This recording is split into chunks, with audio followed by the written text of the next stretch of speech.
Every who down in Who Newville liked the holidays a ton, but where to get great prices on gifts, they had no idea. None. They searched and they searched for great gifts under $25. Gifts for spouses and friends and even their toddlers. When suddenly one who shouted, Walmart has what you want, knowing they have Lego, Tree Hut, and no prices to flaunt. So they enjoy the holiday season as who's often do. Cheering and shouting, Walmart has incredible gifts. Who knew? Find gifts they'll love under $25 at Walmart. One positive trend I'm seeing is they are thinking, especially the younger journalists, more broadly about how to reach audience. And that's kind of starting to be built into our DNA. It's not just these long stories that we put on our website. It's also vertical video, it's newsletters, it's other things, it's events, it's community engagement, it's service journalism, it's all of these things that nonprofits especially are experimenting with. Some of us are doing there's nonprofits all over the country at this point, and some of them are just doing such incredible things. This is Small Press, Big Ideas, a podcast about the business of local news in the United States. I'm your host, Paul Gewertz. Small Press, Big Ideas is about the opportunities and challenges that local news publishers are facing for their businesses. I'll sit down and talk with journalists, entrepreneurs, nonprofit leaders, and more in the local news industry to find out what's working, what isn't, and how the local news ecosystem can innovate and flourish in the 21st century. All right. Today on the podcast, I'm joined by Elizabeth Hamilton. Elizabeth is the editor-in-chief at the Connecticut Mirror, which I also see online as CT Mirror sometimes. And Connecticut Mirror's mission is to produce original, in-depth, nonpartisan journalism that informs Connecticut residents about the impact of public policy, holds government accountable, and amplifies diverse voices and perspectives. So, Elizabeth, great to meet you, and thanks for taking the time. Appreciate it. Yeah, I'm happy to be here. Thanks. Yeah. So I kind of usually start these interviews out, since we don't really know each other yet. If you could just give me and the audience a little bit about your professional background and kind of your story in local media, local news. I'd love to get a background there. Sure. Yeah, I've been a journalist pretty much almost my entire adult life. I worked at my college newspaper at UConn and then immediately got a job at a chain of weekly newspapers right out of college. Worked my way up to a mid-size, small daily, I guess you could say, in Connecticut. Covered night cops, planning and zoning. I did all of it. Inland wetlands, you name it. I sat through interminable meetings all over that part of the state. And then transitioned to the Hartford Courant in 1997 and started out in town news there. And then eventually made my way onto the investigative team at the Hartford Courant. I was also a political writer there, covered the Department of Children and Families, policy issues like that. I got laid off in 2009 as part of a large company-wide layoff. It was so big, they called it the Mardi Gras Massacre. Unfortunately for me at the time, I was about 8 months pregnant. So I wasn't really employable at that point. And so I also had 3 kids at home in addition to the one I was about to have. So I was out of the news business for about a decade. And I raised some kids. I went back to school. I got my master's in fine arts, in poetry. I taught, and I did a brief stint, a little shy of 3 years, at a trade organization in communications. And quickly realized when I kind of made that pivot that I didn't really belong in that kind of a job. It wasn't the right fit for me. I missed the newsroom. And so when this job was posted, I talked my way into getting hired, and that was in 2018. And I've been here ever since. And so I'm, a lifelong Connecticut journalist, basically. Wow, that's great. Sorry to hear about that layoff. That sounds incredibly stressful. I cannot imagine. Layoffs aren't fun for anybody. No. I guess they're not, are they? Actually, the Connecticut Mirror was kind of born out of that layoff, interestingly enough. It's funny. I'm sorry, you said you were laid off in 2009. I saw on the website it was founded in 2010. I was kind of wondering. I'll let you continue. Yeah. Yeah. So like I said, lots of people were laid off at that time. And One of those people was Mark Pazniokas, who is currently the chief political writer here at the Connecticut Mirror, and he was part of the conversations initially when a group of people came together to talk about kind of the demise of local news. They were really alarmed by the layoffs the layoffs had started years before I got laid off, but this was the biggest one, and it really was kind of seen as having an impact on accountability journalism, especially in the state capitol. And so the Connecticut Mirror was kind of born out of those concerns. A small group of funders, journalists who got together, sat around a kitchen table and figured out how to address it.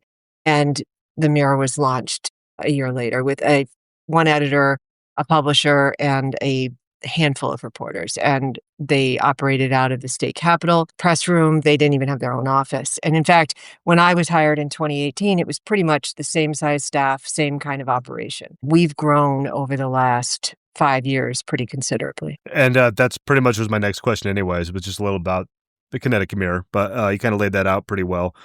Sorry, just pulling up my thing real here. You have a background in investigative reporting. It sounds like that's where you come from, and that's kind of what you had mentioned in our prep for this call. Yeah. And you had specifically mentioned your work in investigative reporting, and how you think about the connection between that and your day-to-day policy reporting. So that's kind of your words, but I would love to hear what you were thinking around that. How that does work together. Yeah. Yeah. So I guess I should start by saying we're a nonprofit.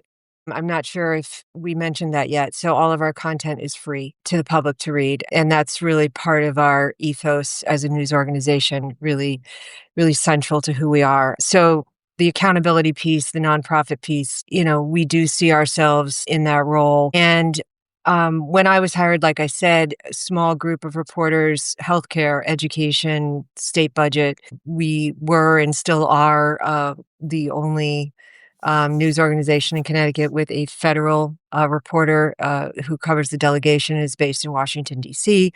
And in the intervening years during the pandemic, we started, like a lot of news organizations, readers were just piling into our content, right? Like people couldn't get enough information during the pandemic about what was going on. So we saw a spike in interest in content. We saw a spike in interest in funding us, because we do rely on both small and large donations to keep the lights on. And we were able to build out some growth during that period of time, which has continued thanks to our brilliant publisher, Bruce Putterman, who's a genius at raising money. So we've built a larger team. We have a newsroom in Hartford now. At the beginning of the pandemic, I was editing all the content myself from my kitchen table 7 days a week, because it was just a fire hose of news Right. all the time, 24/7. In October of 2020, we were able to finally hire a second editor. Now we have 4 editors on staff, including myself, and a newsroom of about 20 people.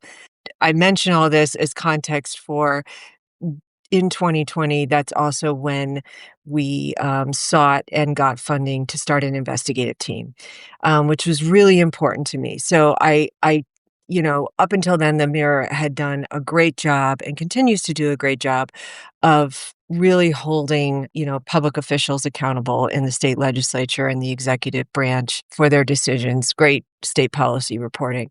What I felt was lacking in our organization was kind of that sharper, deeper investigative edge.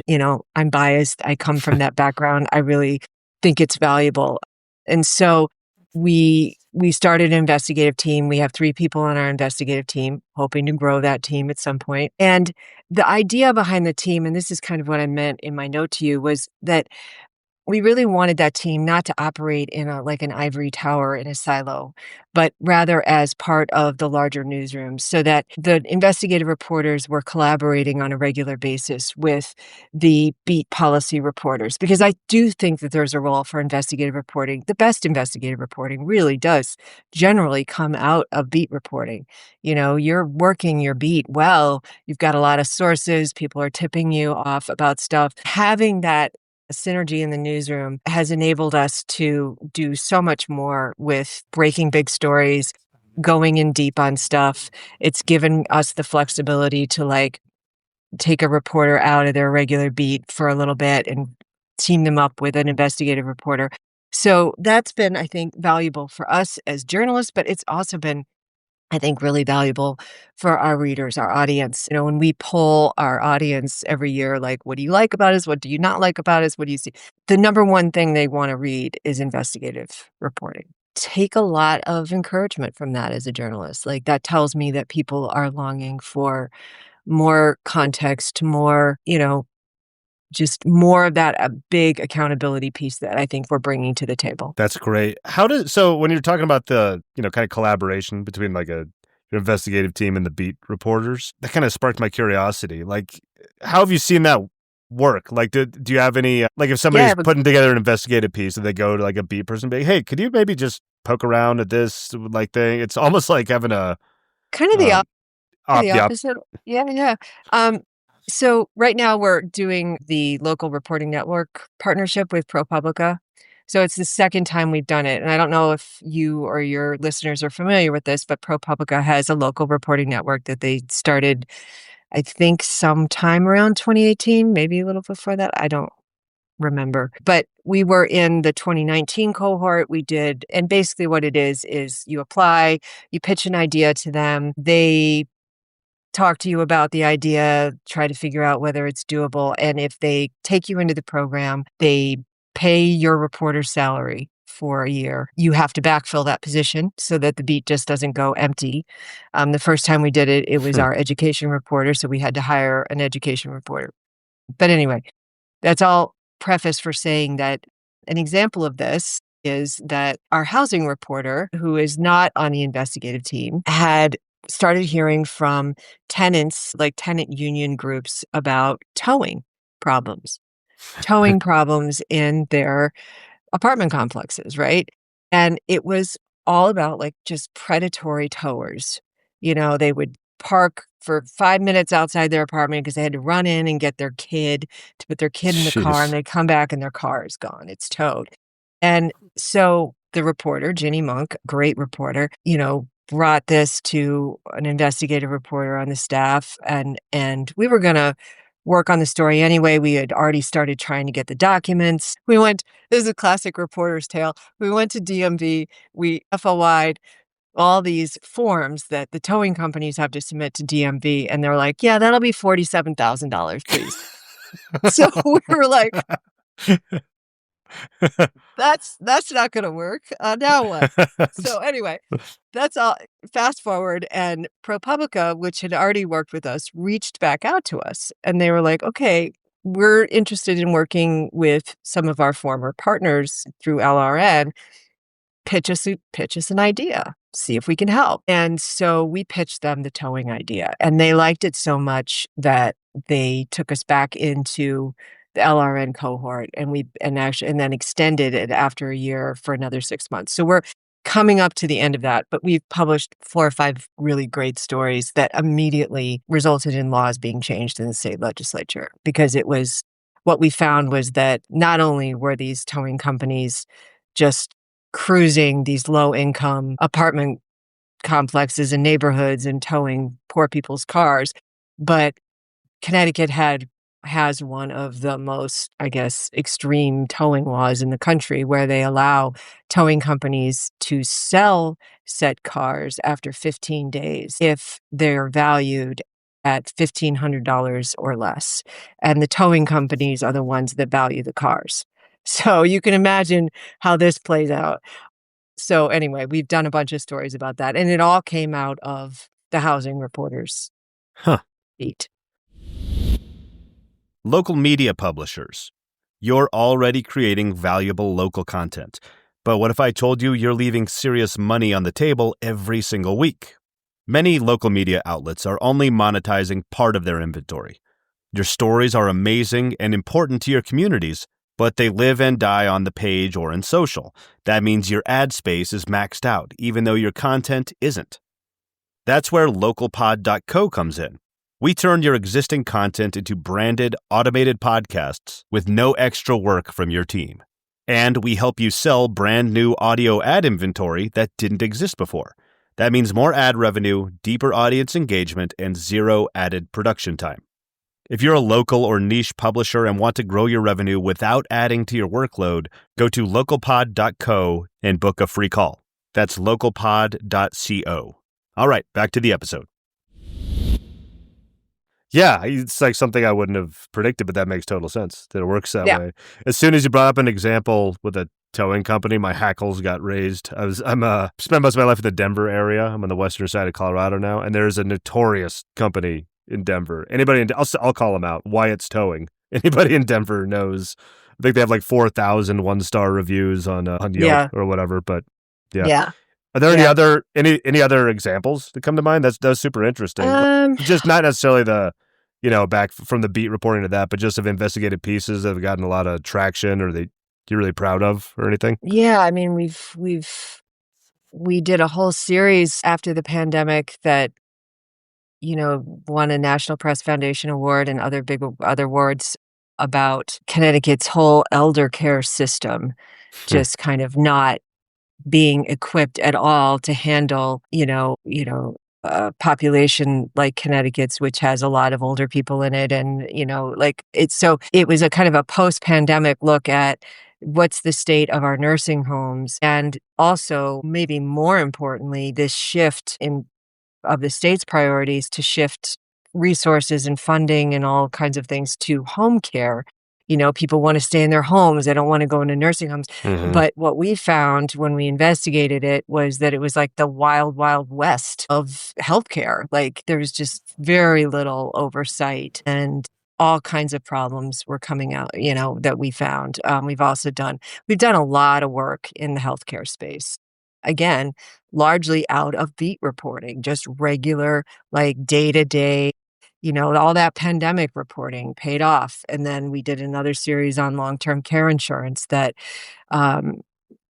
also has won a bunch of awards. Just really, it sounds really dry, but like people are really impacted by these things. Like when you've paid into a long-term care insurance policy for 15, 20 years and your rates are tripling and quadrupling every year, like at a certain point, you're just going to bail and then you're not going to have anything and you're going to have invested all this money in it. So, and this, you may not know this because you're from Colorado, but Connecticut's the insurance, capital of the world. Like we have all the insurance companies, Aetna, Blue Cross, they're all here. I did not know that. Yes, it's true. And so you can imagine how much clout those insurance companies have in the state capital. Yeah. So passing significant insurance reform is practically impossible. In fact, 2 sessions ago, the insurance committee of the state legislature did not move a single bill out of committee, not one. Yeah. That kind of leads me into a line of questioning. So, like you said, I'm not really familiar with Connecticut. I have some family on Long Island. That's about the closest personal connection I have geographically to Connecticut. Yeah, it's like a world. That's like worlds apart. Yeah, that's as close as I get. But and like you mentioned, all the insurance companies are there. And one of the cool things about the show is I talked to journalists on the ground, like all over the place. Very different. Mm-hmm. It's a huge country. Are there any other things that stand out in Connecticut, like politically, or any issues that stand out? I'd love to hear something about some of that too. Yeah. Yeah. So Connecticut is a blue state. You probably know that. I knew that. So we have a Democratic governor, we have a Democratic majority in the House and Senate, and our entire federal delegation is Democrat. So I say that. Couple of things that stand out about Connecticut, in addition to that, is that we have an enormous wealth gap. Wealth inequality is a huge issue here, and it plays itself out in a variety of different ways. So Connecticut is a small state, but we have very distinct parts of the state, like every state. They have their own kind of ethos and personality. And we have Fairfield County, which is the county that's closest to New York. And New York City is also the wealthiest county in Connecticut. Very wealthy. We have billionaires living there. Hedge fund, you name it, they're all down there. And that's Greenwich, Connecticut, all of those very, very wealthy communities. Our governor is from Greenwich. He's also very wealthy. So this wealth inequality, there's a lot of tension around that. There's a huge amount of tension around that and how the state policymakers are going to deal with it. And there's been this ongoing battle in the legislature over, whether or not to raise taxes on the super wealthy, for example, which our governor is unwilling to do, being one of them. I mean, I don't know what his motivations are. He's unwilling to do that, I would say. It's also right now we have an enormous surplus in the governor has been very good. He's two-term governor, thinking about running for a third term, really pulled, his administration really did work with the legislature to solve or start solving our pension debt problem and saving money for, rainy day, blah, blah, blah. So we have an enormous rainy day fund. We also have all this money that lawmakers can't touch because of a spending cap law and all kinds of stuff. So we have just a ton of money. And the governor has, we've got starting tomorrow, no SNAP benefits for people in Connecticut, right? Because of the federal shutdown. And right now, the governor has said he's only authorized $3 million to go toward helping. He's going to give it to the food pantries to help them. But other states are doing way more. Other states that have less money than we do, presumably, are doing way more to try to, make sure people don't go without their SNAP benefits as long as the government shutdown continues. So there's a big fight brewing over that. What else about Connecticut? Oh yeah, we think we're the pizza capital of the world, apparently. I bet there's some people around the country that argue with that. You could say that. I mean, the New Jersey's governor and our governor routinely go after each other on social media over this. There's a lot of trash talk. Then there's Chicago, but I'm not really giving them. It's not the same. Oh, Sorry. I've had people on my staff talking about Chicago pizza. It's not my thing. It's not my. Sorry if I'm alienating anybody, but I'm NY style myself. Very cool. Yeah, that's interesting. Yeah, because like I said, I'm in Colorado. It's a very different landscape. It's such a big country. It's hard to pay attention to what's going on in every state. That was kind of my takeaway of what was from media or whatever, that it's a very wealthy state, and so that's why I was curious about the issues there. Yeah. Yeah. And we've been, it's an interesting place to be a Republican, I think, because, the Northeast Republicans are kind of like the George Bush Republican, they're the, right. They're the, they're the moderates. They're kind of like moderate Republicans historically. And Trump didn't do well in Connecticut in his first time around or in 2020. He gained ground in the 2024 election. So, we're seeing a shift in some communities, kind of more acceptance of Trump administration policies. I would say generally, not necessarily, not in the not among the Democratic Party. I want to be very clear, but right. Locally, as I'm looking forward to what the next election is going to be like, I think it's not going to be as polite, shall we say, as some of the past ones. Like we've just had a recent case where one of our elected officials was receiving terrible death threats and they arrested the guy, so it's starting, that kind of online threatening and just general threats of political violence is starting to be felt here as well. See, yeah, that's not a good trend. I know, and it's hard to ignore. No. You know what I mean? I was gonna say, another keyboard warrior, and then I thought for a minute, I'm like, maybe not these days. No, I think they confiscated guns from him. Gotcha. So and he's Jewish, so there was a added kind of. But that happened. It happened in the aftermath of Charlie Kirk's murder. Right. Yeah. All right. So let me ask you a question. How did you start this? How did you start this podcast and why? So I am not a journalist. I went to school for journalism. I didn't do anything with that. I came out of school in the Great Recession, right beginning, the financial crisis, pretty much. So I went and I worked for a beer company for a long time, which was actually great because times were free beer. Yeah. Well, but the thing in a beer, I worked for Coors, and the thing was, Yeah, we do well in economic good times, and we do better when people are struggling. People drink more beer. Anyway, that Yeah. has nothing to do with what you asked me. I'm a podcast producer by trade, and I was working with some local news organizations. I don't know if I've told this on the podcast before. And I got interested in it, and I wanted to grow my network and like learn more. So I started this podcast like almost 2 years ago. And when I started it, I was like, maybe I can get like 10 interviews. I don't know. And then it's just like falling down this rabbit hole. And I've like people introduced me to other people and I learned more and more. And it's just now it's like this snowball. And it's so interesting to me now. It's like this the goal of the podcast is to like try, it's a big goal. Try and figure out how to make local news like sustainable, like with the legacy models and all the new stuff coming around. It started with more of a business kind of focus, like the business of local media.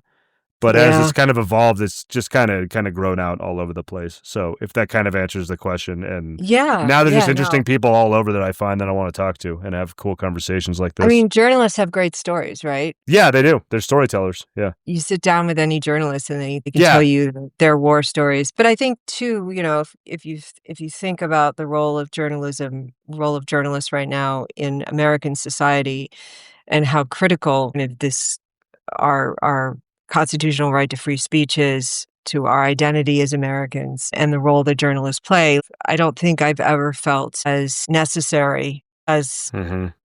as a journalist or as worried, frankly, as I am right now. The frustrating thing for me coming from not being a journalist, like, I'm still not a journalist, but from a few years ago, not even being involved in the space. And now, like, after, like I said, tumbling down this rabbit hole is seeing how vital it is in communities everywhere, just for even like corruption, just on my small town level. Like what's going on is Yeah. there's a big controversy with the county commissioners right now. And it's like so obvious, apparent to me now how vital it is. A few years ago, I would have been like, what? Yeah, nobody reads newspapers anymore.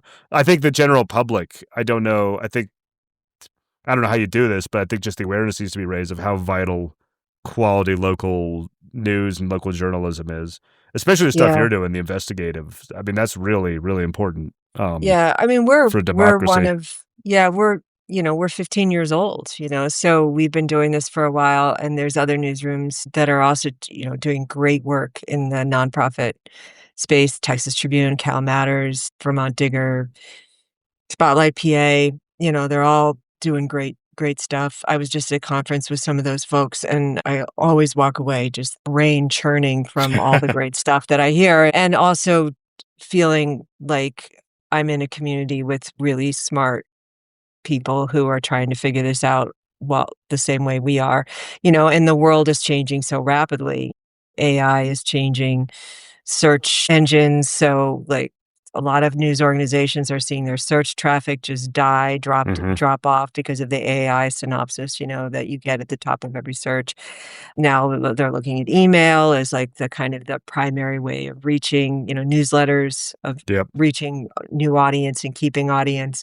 But even that will probably be impacted by AI. So, like, I feel like this is a profession that has just had to constantly adapt Yep. to changes in technology and how we communicate with each other as human beings. One of the questions that you sent me is like, where do you see journalism and more specifically the Connecticut Mirror in 5 years? I was And just about 5 to years, ask it. So, yeah. So 5 years ago, I probably would have answered that question. And right now, I don't know. I honestly don't know. I hope here, still doing the work we're doing. I mean, we have big dreams for this organization, for kind of building out our investigative work, moving into parts of the state or into the Northeast New England more broadly with some of our better investigative work. So, like, there's that, but we still have to have audience. We still have to have people who are engaging with the content that we're putting out. I mean, but I do think that journalists are thinking. One positive trend I'm seeing is they are thinking, especially the younger journalists, more broadly about how to reach audience. And that's kind of starting to be built into our DNA. It's not just these long stories that we put on our website. It's also vertical video, it's newsletters, it's other things. It's events, it's community engagement, it's service journalism, it's all of these things that nonprofits especially are experimenting with. Some of us are doing there's nonprofits all over the country at this point, and some of them are just doing such incredible things. Yep.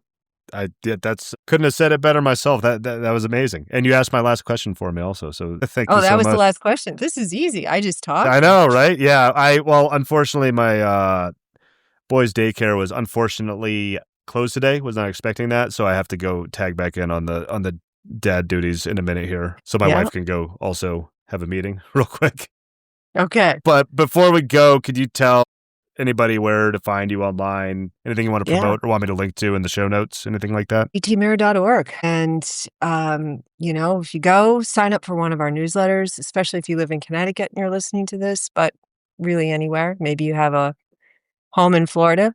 But I think we're the best news organization in the state. We're the ones to read. Excellent. And everybody go check. I'll link to everything, and I'll link to I think I found you on LinkedIn. I'll link to that as well if anybody wants to connect with you. Yeah, there. we're on Instagram. We're on Twitter. We're on our X. We're on all of it. Okay, great. Awesome. Well, Elizabeth, Beth, thank you so much. It was great to meet you. This was really fun. Yeah, thanks, Paul. Yep. All right. Have a good day. You too. Bye. Thank you for listening to Small Press Big Ideas.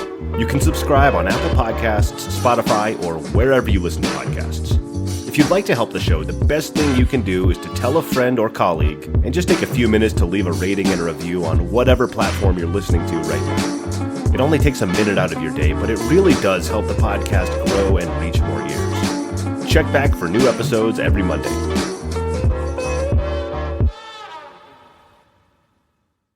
Ever spend all day fishing and catch nothing? That's what happens to hackers when Cisco Duo's on watch. Every login, every device, every user, protected. Cisco Duo. Phishing season is over. Learn more at duo.com.